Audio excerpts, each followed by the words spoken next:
Et si, en voulant punir la Russie, l'Europe s'était elle-même piégée dans le ciel? En 2022, Bruxelles fermait fièrement son espace aérien aux avions russes, persuadée de porter un coup fatal à l'aviation de Moscou. Mais 2 ans plus tard, la situation s'est totalement inversée. Ce sont désormais les compagnies européennes qui sollicitent Moscou, espérant voir rouvrir le transit au-dessus de la Russie. Pourquoi? Parce que chaque vol entre Paris, Londres ou Francfort et l'Asie est devenu un véritable marathon. Des milliers de kilomètres en plus, des heures supplémentaires en cabine, une consommation de kérosène qui flambe et, au final, des billets qui explosent de 40 à 60%. Résultat, les hubs européens reculent. Istanbul, Dubaï ou Pékin prennent la relève, et les compagnies du Golfe et d'Asie raflent la clientèle avec des routes plus courtes via le ciel russe.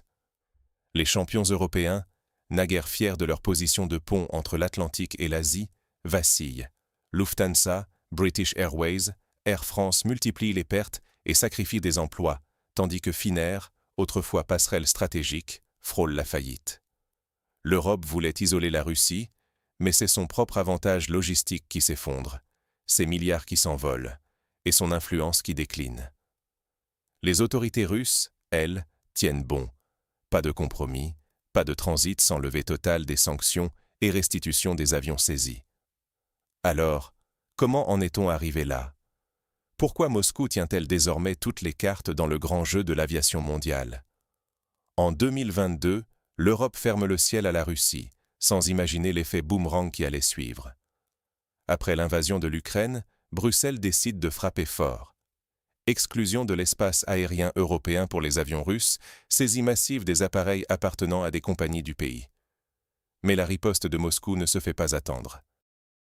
En quelques jours, la Russie verrouille elle aussi son espace aérien, imposant des règles strictes et fermant la porte aux compagnies européennes. Du jour au lendemain, une route vers l'Asie devient un casse-tête logistique. Pour les transporteurs européens, c'est la douche froide. Les itinéraires s'allongent de plusieurs heures. Le vol Paris-Tokyo, par exemple, doit désormais contourner tout le territoire russe. Résultat, explosion des coûts de carburant, fatigue accrue des équipages, prix des billets en forte hausse. Les hubs historiques, Londres, Francfort, Paris, voient leur trafic long courrier s'effondrer. Les voyageurs et les entreprises, eux, cherchent des alternatives plus rapides et moins chères. Istanbul, Dubaï, Pékin, Shanghai.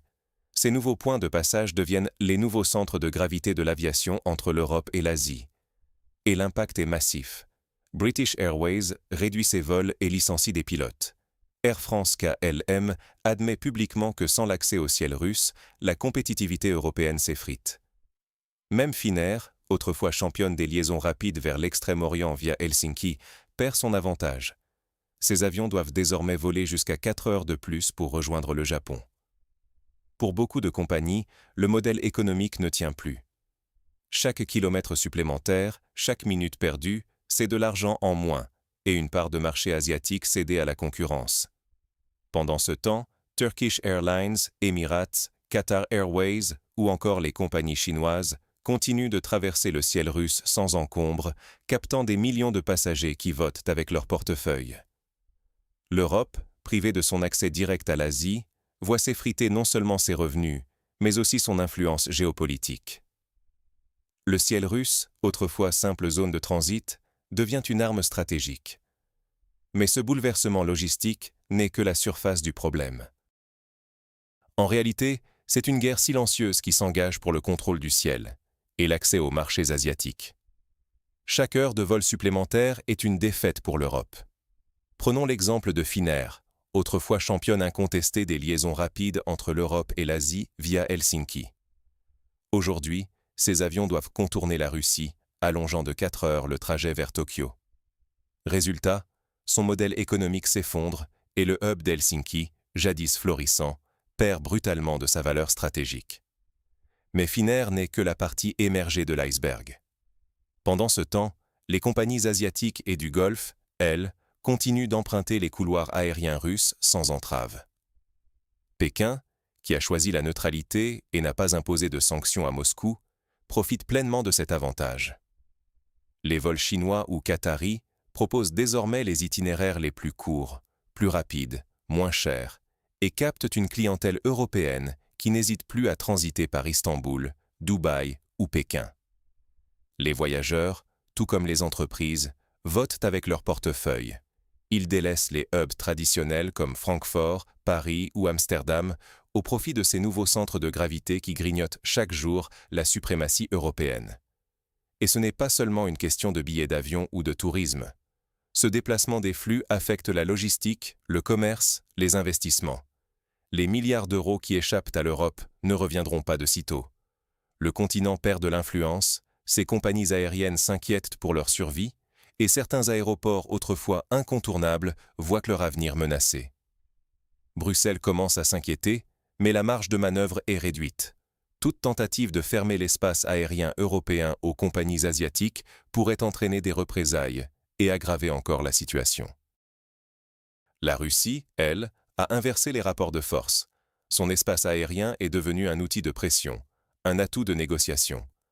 L'accès au ciel russe n'est plus un acquis, c'est une monnaie d'échange. Mais pendant que l'Europe s'empêtre dans ses propres sanctions, la Russie, elle, accélère sa transformation. Un nouveau Rubicon aérien a été franchi, impossible de revenir en arrière sans concession majeure. Aujourd'hui, la Russie ne se contente plus d'être un simple espace de survol. Elle s'impose comme un pivot incontournable du ciel mondial. Loin de s'isoler, Moscou renforce ses liens avec l'Asie et accélère sa coopération technique avec la Chine, l'Inde ou encore la Turquie, reléguant l'Ouest au second plan. Les grands hubs européens, naguère au centre de la carte mondiale, voient leur part de marché fondre au profit de nouveaux pôles asiatiques et moyen-orientaux, qui récupèrent passagers et capitaux. Côté russe, la reconquête des avions saisis et l'intégration forcée de centaines d'appareils dans le registre national ont dopé l'industrie aéronautique intérieure. Ce qui s'annonçait comme une catastrophe, la perte de flotte entière, est devenu un catalyseur de modernisation, maintenance locale, chaîne de pièces détachées russifiées, grands projets de construction d'avions 100% nationaux.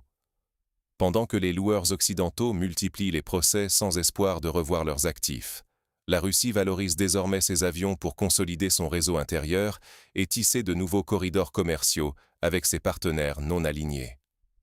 À Bruxelles, le ton vire à la panique. L'Europe n'a plus la main sur ses routes stratégiques vers l'Asie. Chaque heure de vol supplémentaire, chaque escale évitée en Europe, représente des milliards d'euros évaporés, des emplois menacés et des compagnies fragilisées.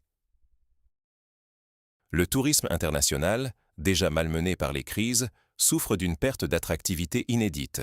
Les voyageurs asiatiques privilégient désormais Istanbul, Dubaï ou Pékin. L'affaiblissement du soft power européen est palpable et un risque de faillite massive plane sur le secteur aérien. Face à ce nouvel ordre aérien, une question s'impose. Quels enseignements les Européens doivent-ils tirer et comment réagir pour ne pas rester en marge du ciel de demain? Le ciel n'oublie rien, quand la géographie impose sa loi à la politique. Aujourd'hui, l'Europe doit accepter une vérité souvent négligée à Bruxelles ou à Paris. Le ciel russe reste la clé de voûte de tout transit entre l'Europe et l'Asie. Fermer la porte à la Russie, c'était miser sur une faiblesse qui ne s'est jamais matérialisée. Au contraire, la Russie a transformé la contrainte en levier, renforçant son marché intérieur et redessinant ses alliances aéronautiques. Cette résilience devrait inspirer l'Europe. Au lieu d'espérer un retour à la normale par simple pression politique, il est temps d'adopter une stratégie basée sur le pragmatisme, la négociation et le respect mutuel. Concrètement, il faudra rouvrir le dialogue, envisager une levée réelle et réciproque des sanctions, et reconnaître le rôle stratégique du territoire russe dans l'architecture du transport mondial. Ignorer cette réalité, c'est condamner l'aviation européenne à une marginalisation durable, alors que les hubs asiatiques et du Moyen-Orient gagnent chaque jour en puissance. Sans adaptation rapide, l'Europe risque de perdre définitivement son statut de plaque tournante. Chaque heure de vol supplémentaire, chaque détour, grignote non seulement les profits, mais aussi l'influence et la connectivité du continent. L'exemple russe le démontre. Face à l'isolement, il est possible d'investir dans l'autonomie technique et logistique, de stimuler l'innovation locale et de réorienter les flux. Mais cela exige de voir le ciel non comme un champ de bataille idéologique, mais comme une ressource partagée, soumise à la géographie et à l'interdépendance.